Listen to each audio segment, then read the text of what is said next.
Bismillahirrahmanirrahim. Assalamualaikum warahmatullahi wabarakatuh.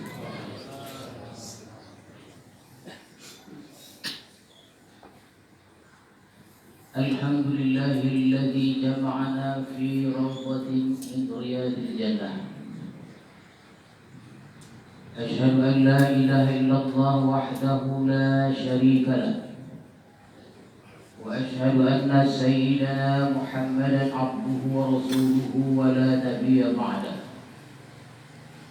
اللهم صل وسلم وبارك على سيدنا محمد أبي زهرة فاطمة وعلى آله وأصحابه وذريته وأتباعه إلى يوم القيامة. أما بعد. Tuan-tuan, para khalifah, hadirin dan hadirat yang saya muliakan, marilah kita bersyukur kepada Allah Subhanahu wa taala yang telah melimpahkan rahmat dan kurnia-Nya kepada kita semua. Selawat dan salam kita ucapkan dan kita sampaikan kepada Rasulullah sallallahu alaihi wasallam. Mudah-mudahan kita mendapat syafaat beliau di hari kemudian nanti. Amin ya rabbal alamin.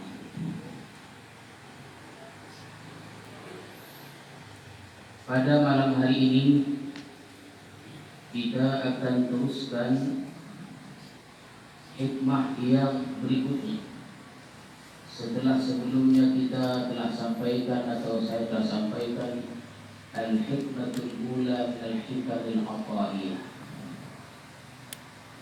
Secara kebetulan Tuan Syekh Ahmad Marzuki berhalangan hadir, maka saya silakan ke kosong dan kita teruskan. Kalau setiap malam Rabu kita berbicara tentang tafsir, berbicara tentang sosial kemasyarakatan, ini tentang tasawuf juga. Akan tetapi hadirin sekalian, pada malam hari ini saya akan sampaikan al-hikmatul tsalitsah. Sepatutnya al-hikmatul tsaniyah. Al-hikmatul ula sudah, al-hikmatul tsaniyah nanti kita pada pertemuan berikutnya. Itu mengenai al-asbab wa tajrib. Itu agak lebih susah sedikit. Al-asbab wa tajrib. Pada hikmah yang ketiga ini, maka saya mohon kepada hadirin untuk perhatikan baik-baik supaya jangan salah paham. Maka berkatalah al-Imam al-Arif billah Ibnu Athaillah Sekandari rahimahullah wa nafa'ana bi ulumi fil hikmatis tsalitsah. Kata beliau, sawabiqul himam la takhriqu aswar al-aqdar. Keinginan-keinginan yang cepat, kemauan yang hebat, cita-cita yang tinggi tidak akan boleh atau mampu menembus pagar-pagar takdir Allah Subhanahu wa taala. Sawabiqul himam la takhriqu aswar al-qudar. Jadi kalau kita punya keinginan itu tidak akan boleh melawan menembus pagar takdir Allah Subhanahu wa taala. Jadi apabila pada diri kita ada satu keinginan yang kuat, maka keinginan itu akan menimbulkan tiga perkara. Jadi kalau kita ada keinginan, punya cita-cita, supaya cita-cita itu berhasil, maka akan timbul tiga perkara. Yang pertama adalah doa. Jadi kalau kita menginginkan sesuatu, kita berdoa. Itu yang pertama. Yang kedua, apabila kita menginginkan sesuatu, menghendaki sesuatu, maka muncullah yang kedua namanya al-kasbu, usaha. Dan yang ketiga, apabila kita menghendaki sesuatu, muncul yang ketiga namanya tawajuh. Jarang dibahas orang tawajuh. Bukan tawajuh di atas. Jangan salah paham. Ya, Bukan tawajuh di atas, tawajuh dia begini. Diambilnya daun, diletakkannya di tapak tangannya, dibaca sesuatu, digesek-gesekkannya menjadi ini. Itu tawajuh namanya. Dibaca sesuatu, siap, diconcangnya, mantul. Itu wajib. Kalau Allah menghendaki jadi, kalau Allah tidak menghendaki maju dah. Jadi keinginan pada diri seseorang itu akan munculkan 3 perkara. Yang pertama doa, yang kedua al-kasbu usaha, dan yang ketiga adalah tawajuh. Hadirin sekalian, kuatnya cita-cita kita dalam hati kita, timbulnya usaha, doa dan tawajuh, la yahsulu kullun minha idza arada al-aqdar. Kesemuanya tadi tidak akan beraksi. La yahsul kullun minha. Jadi doa, usaha, tawajuh tidak akan berhasil, tidak akan berjaya bila bertentangan dengan takdir Allah Subhanahu wa taala.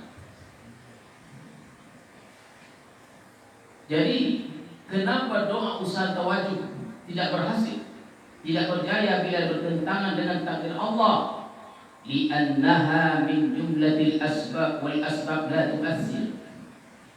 Karena doa, karena usaha dan tawajuh itu adalah merupakan termasuk dari asbab, dan asbab itu tidak berikan pengaruh. Asbab nanti ada tentang judul khusus tentang sebab musabah, hukum sebab musabah. Jadi sebab itu pernah saya sampaikan kepada kita yang hadir. Kita diperintahkan untuk melahirkan sebab, tapi sebab itu tidak akan dapat memberikan kesan atau pengaruh. Mari kita ulang sebelum saya teruskan ini. Contohnya kita lapar, maka lahirkanlah sebab-sebab itu. Sebab apa? Sebab supaya kita kenyang. Apa dia? Kita ke dapur, kita ambil nasi, kita suap ke mulut kita. 1 suap, 2, 3, 4, 5, sehingga kita merasa kenyang karena nasi tadi. Kalau diajukan satu pertanyaan, siapakah yang mengenyangkan kita, nasi atau Allah? Jawabannya Allah Subhanahu wa taala. Nasi itu apa? Nasi itu sebab, dan dia tidak berikan kesan. Kita sangka nasi itu yang mengenyangkan, tetapi Allah Subhanahu wa taala. Li'annaha min jumlatil asbab wal asbab la tu'assir, dan asbab itu dia tidak berikan pengaruh.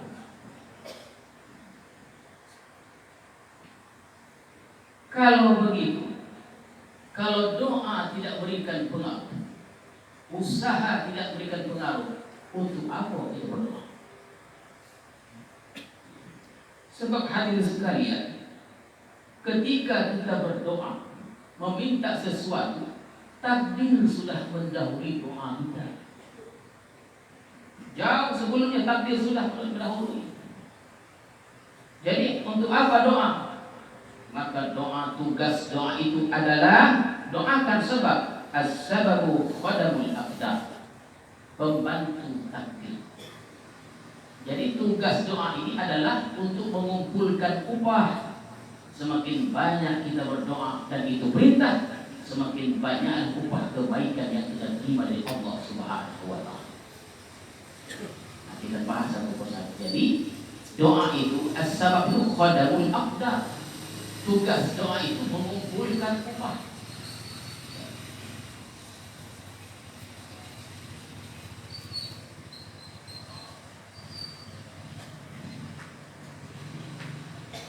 Adanya sebab untuk menimbulkan ganjaran. Sebab tidak memberi pengaruh, tugasnya adalah mengolah upah. Faman i'taqada anna al-asbaba tu'assir fahuwa kafir.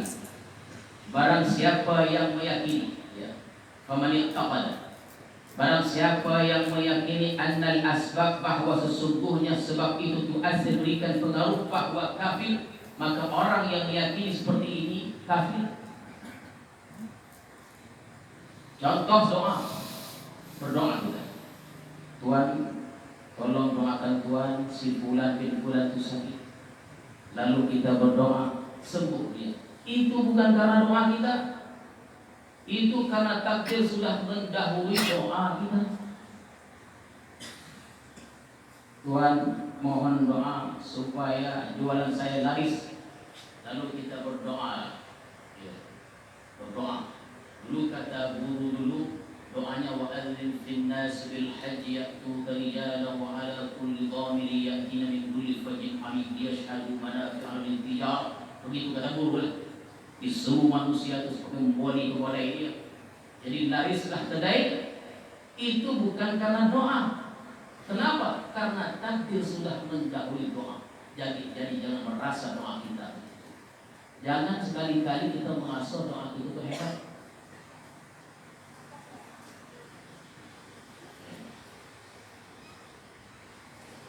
Wa man i'taqada anna al-asbab tu'assir bi quwwatin ja'ala Allah fiha fa huwa fasik.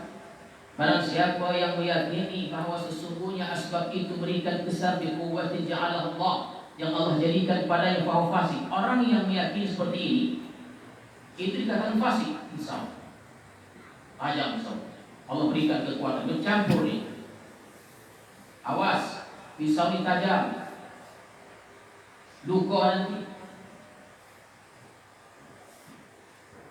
Luka atau tidak lukanya itu bukan karena pisau, karena banyak pisau yang tajam tidak melukai badan seseorang. Pisau tajam ditujukan pada seorang tuh mantul, tapi tajam. Kenapa? Yang berikan kesan itu bukan pisau, tapi Allah Subhanahu wa ta'ala.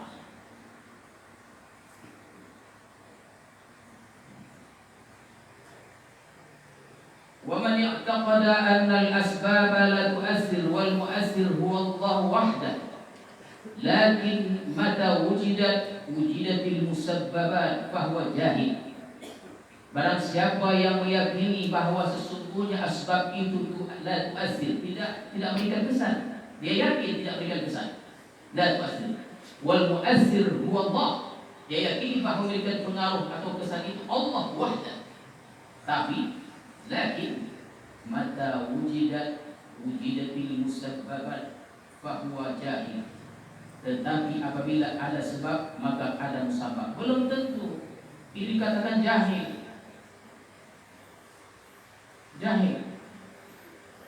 Contohnya api. Api ini sifatnya membakar. Ada hukum sebab akibat. Begitulah Allah ciptakan api dan hukum yang berlaku bagi api. Panas dan membakar, itulah api. Apa iya? Belum tentu. Kenapa? Karena Allah yang menciptakan api dan Allah juga yang menciptakan hukum yang berlaku bagi api. Mana contohnya? Nabi Ibrahim.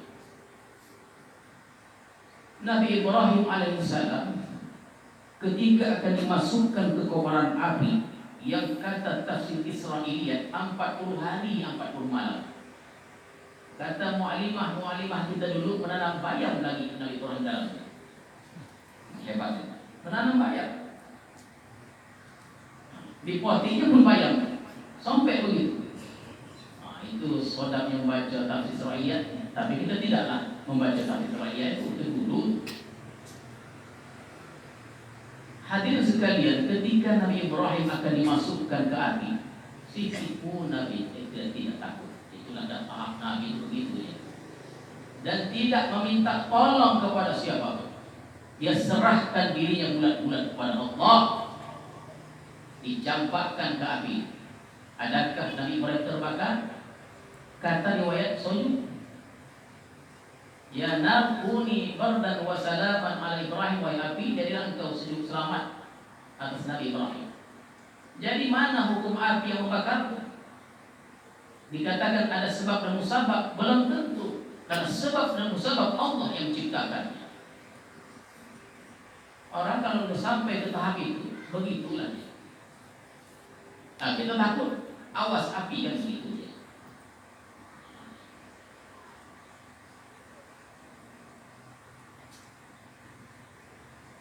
Air contohnya. Air itu kan sifatnya itu mencair, mengalir ke bawah. Begitulah air Allah ciptakan dari awal penciptaannya sehingga akhirnya. Begitulah hukum air. Tapi ketika Nabi Musa pukulkan tongkatnya ke laut, idrib bi'asakal bahar, pukulkan tongkatmu itu ke laut. Laut menjadi beku, bukan sekedar beku, keras macam batu. Boleh berjalan Nabi Musa dan jamaah. Mana hukum air tadi? Hukum air, hukum api sudah tidak berlaku lagi. Tak berlaku lagi hukum itu. Kenapa? Karena Allah yang menciptakannya.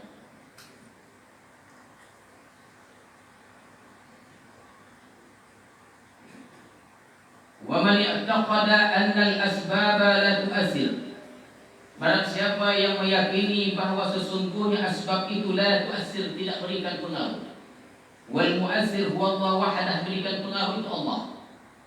Wujudus sababi, adanya sebab, la yulazim, belum tentu adanya wujudus musabbab, belum tentu adanya musabbab. Fahwal wahid, itulah orang yang bersauhid. Tapi untuk sampai ke tahap ini memang harus mengaji tauhid. Ini tasawuf. Ya, ini dia kajian tasawuf. Memang harus mengaji tauhid. Untuk sampai ke tahap ini, fahwal muwahhid, dia orang yang bertauhid memang lama. Itu mengenai hadirin sekalian sebab. Yang berikutnya dalam masalah usaha. Di dalam masalah usaha terbagi empat. Yang pertama, man yara rizqa min Allah Ta'ala wa min al-kasbi fahuwa musyrik. Barang siapa yang memandang bahawa rezeki dari Allah, betul lah. Wa min al-kasbi, dari usaha. Ini kalau gini cara pandangannya, fahuwa musyrik, dia adalah musyrik. Contoh, kalau tidak ada usaha, dari mana datang rezeki? Tak boleh. Jangan diyakini seperti itu. Kalau tak ada usaha, kalau aku tak berniaga, tidak berdagang, tidak berusaha, tak datang rezeki. Oh, jangan. Bukan begitu.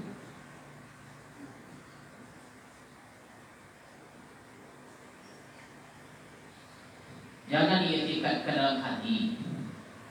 Yang kedua, man yar rizqa min Allah Ta'ala. Barang siapa yang mana rezeki itu dari Allah, wala yadri ayyu'tiyahu am la, fahuwa munafik.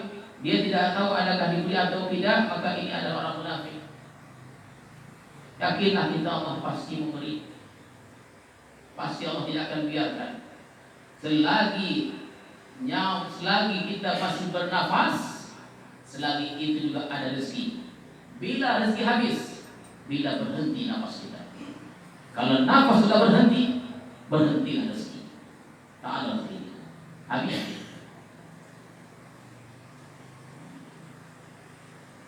Man yara rizqa min Allah Ta'ala.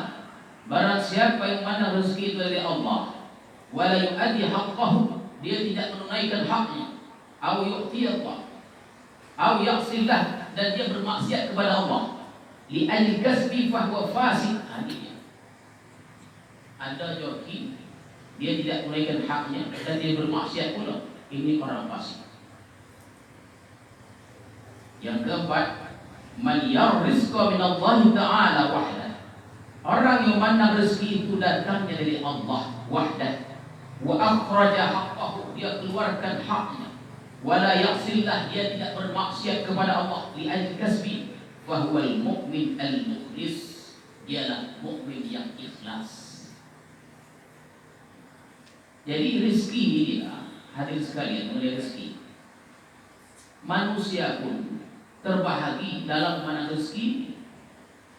Ada yang mengatakan diusahakan, ada di situ tidak diusahakan.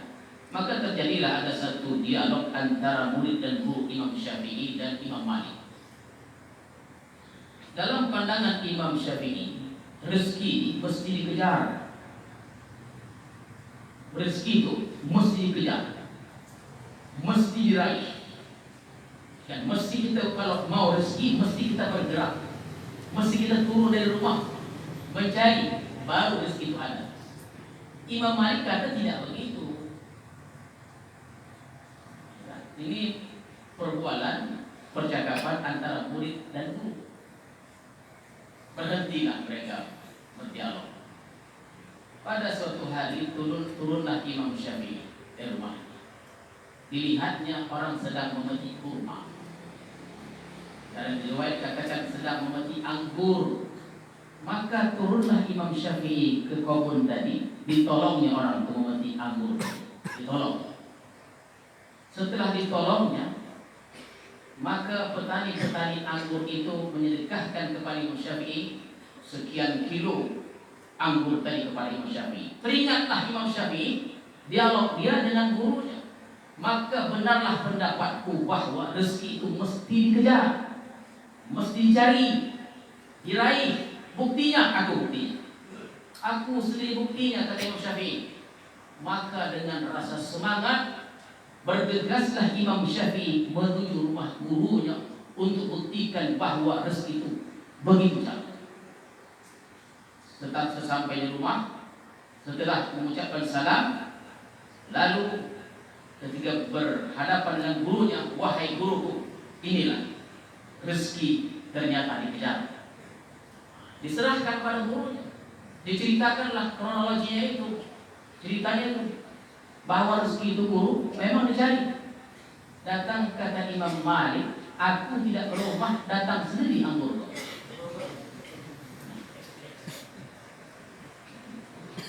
Begitu rezeki. Bawa keluar bilik aku, bawa keluar kamar, sudah ada anggur di hadapan. Pecong Imam Syafi'i. Begitu dia. Jadi kedua-duanya, wa may yattaqillaha yaj'al lahu makhraja wa yarzuqhu min haitsu la yahtasib wa may yatawakkal 'ala Allah fa huwa hasbuh inna Allaha baligh amrihi qad ja'ala Allahu li kulli shay'in qadara. Ada seorang murid menuju rumah gurunya. Dalam perjalanan dia melihat seekor burung patah sayapnya. Masa yang sama dia melihat sekumpulan burung terbang membawa makanan menuju ke tempat burung yang patah sayapnya. Dilihatnya sendiri, burung-burung yang turun itu memberikan makanan kepada burung yang patah sayapnya tidak mampu terbang lagi. Tidak boleh mencari rezeki, patah sayap. Dulu kan kalau kita memanah burung dulu lah, dan tak sampai burung menginggap dia di pohon panah, topek bulu itu. Ditengoknya, dilihatnya, maka bergegaslah si murid menuju rumah gurunya. Wahai guru, aku ingin seperti burung yang patah sayap. Kenapa? Tidak perlu aku berusaha. Kemudian karena kawan-kawanku datang memberikan makan kepada. Tak perlu aku usaha. Apa kata guru? Janganlah engkau seperti burung yang patah sayap itu. Jadilah engkau sekumpulan burung yang memberikan makan kepada burung yang patah sayap. Begitu.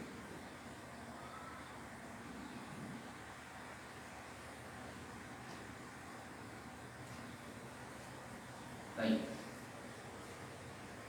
Yang terakhir, pas insyaAllah nanti ini ya. Pertama sebab, yang kedua rezeki. Dalam cara kita memandang rezeki. Kemudian mengenai takdir. Dan takdir ini tak pernah selesai. Pembahasan tentang takdir tak pernah selesai. Dan dia menarik. Yang pertama, yajibu alaika an tu'mina anna wuqu'al asya'i tabqat li'ilmi Allahil azali biha.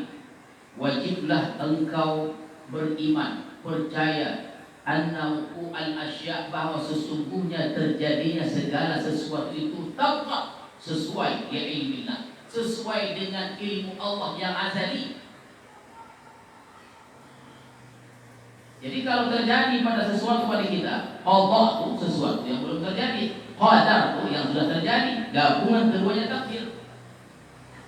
Jadi kalau terjadi sesuatu yang sudah terjadi adalah takdir.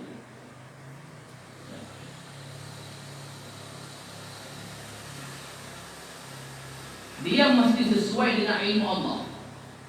Tabqat li ilmillahil azali biha. Pasti tuan-tuan sekalian.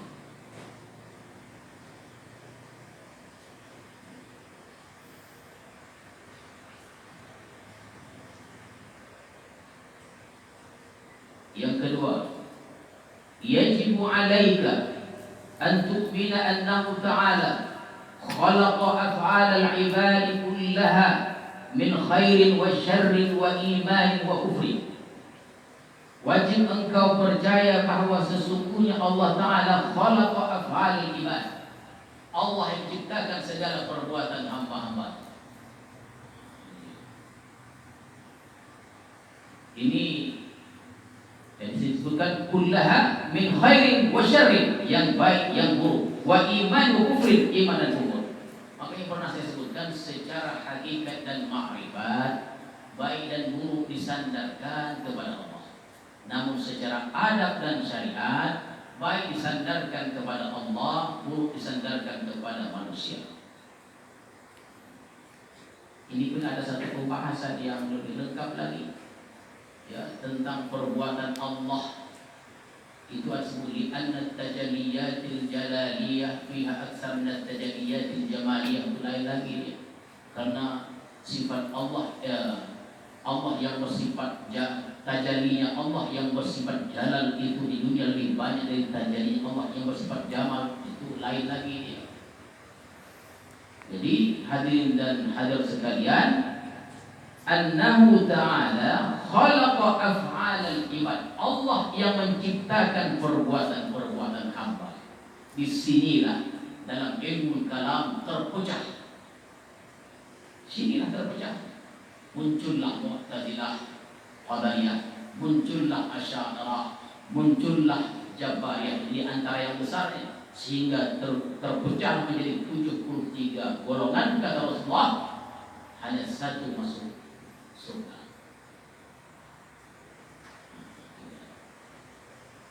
Macam inilah ya. Kalau af'al ibad, Allah menciptakan perbuatan-perbuatan hamba.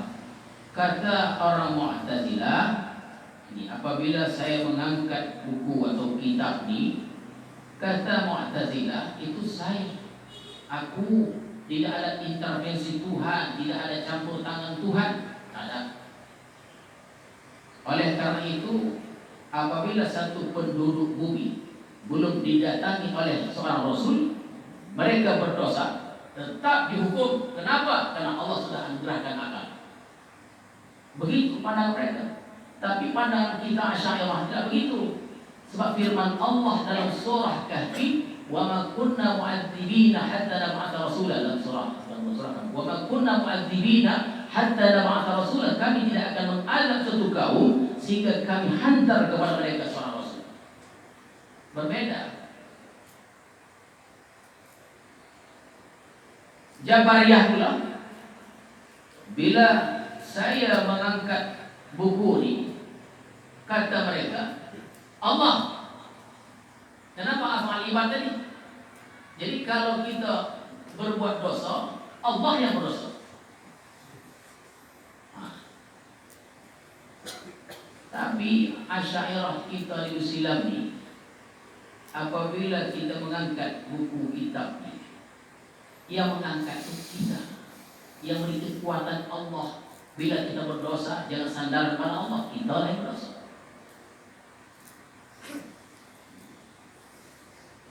Maka ada disebutkan, Innallah khalaqal khaira wasyarra. Allah menciptakan yang baik, menciptakan yang buruk. Tuba liman khuliqal khair. Bahagialah orang yang ciptakan kebaikan. Seterusnya hadirin sekalian, tentang takdir ini. Yang ketiga, yajibu 'alaika an tu'mina annama qaddarahu Allah fi 'azlihi. Wajib engkau beriman bahawa apa saja Allah takdirkan pada ilmunya, pada azalinya, la budda min wuqu'i, maka wajib terjadi. Apa yang Allah takdirkan pada ilmu Allah wajib terjadi. Wa ma la yuqaddiruhu, dan apa yang Allah tidak takdirkan yastahilu, mustahil. Khalid bin Walid bercita-cita mati di medan perang. Berapa peperangan? Banyak.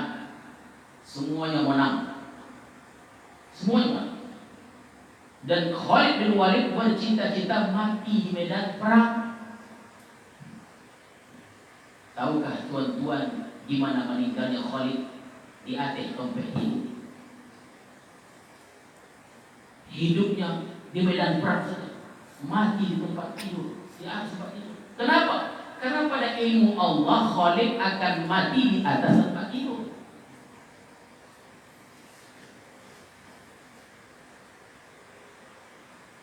Yang keempat, yajibu 'alaika ridha, maka wajiblah atasmu ridha bima qaddarahu Allah, apa yang Allah takdirkan padamu, wa muqabalatuhu mimma huwa matlub, dan menyikapinya dengan sesuatu dituntut. Apa? Ridha. Apabila ujian yang Allah datangkan, Allah uji pada kita sesuatu yang enak, bersyukur. Sesuatu yang tidak kita suka, bersabar. Itu pasti. Wa tilkal ayyam nudawiluha bainan nas, Allah akan pergilirkan hari-hari itu di antara hamba-hambanya. Hadirin sekalian, takdir yang kita terima dari Allah itu tidak terlepas dari 4. Takdir itu kita tidak boleh terlepas dari 4 perkara. Yang pertama, nikmat. Kita dihujani dengan nikmat, sikapnya syukur. Yang kedua, bala. Dan bala. Ridha, sabar. Itu yang dilatih hati kita. Ridha dan sabar. Karena itu kehendak Allah, bukan kehendak kita. Kehendak Allah. Bila Allah berkehendak, ada sesuatu kebaikan yang kita tak tahu. Takdir yang ketiga,